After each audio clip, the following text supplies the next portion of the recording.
gabing payapa kami naririto. Isang bulang duplo ang hatid namin sa inyo. Puso ba o isip ang dapat manaig? Sa bawat desisyon, alin ang dapat nating sundin? Mga panahon, makinig at tumahimik.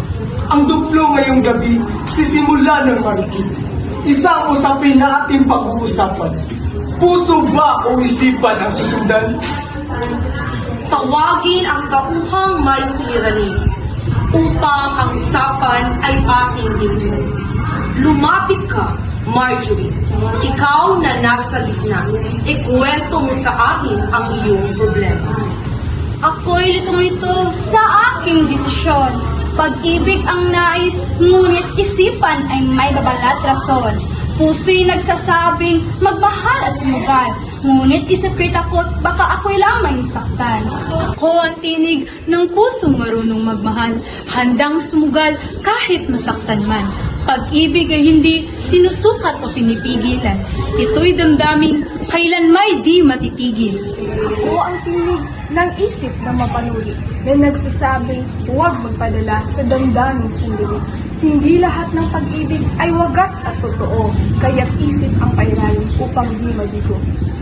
Bakit kailangang pumili kung pwedeng pagsamahin? Puso't isipan ay parehong mahalaga rin. Ang puso ang lakas, ang isip ang gabay. Kapag pinagsama, desisyon ay tunay.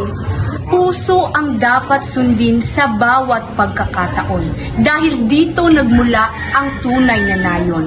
Kung puro isip ang ating pakikinggan, baka ang saya'y tuluyang makaligtaan. Ang isip ang ilaw sa ating landas upang maling hakbang ay maiwasan. Kung puso lang ang susundin sa bawat desisyon, baka sa huli puro sakit ang baon.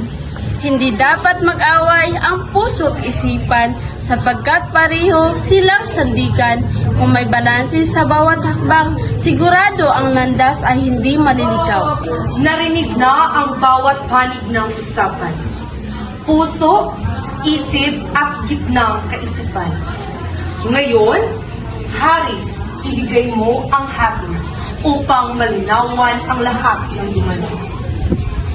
Sa hatol na aking ihayag, hindi lamang puso o isip ang nararapat sapagkat ang tamang desisyon sa buhay ay puso, isip na magkasabay.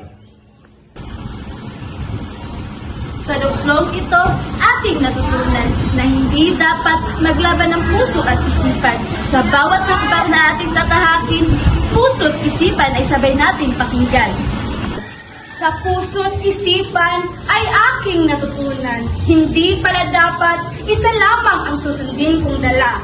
Sa buhay at pag-ibig na aking tatahakin, puso't isipan na magkasama ay aking gagamitin. Puso at isipan, kapwa mahalaga. Sa tamang desisyon, dapat magkasama.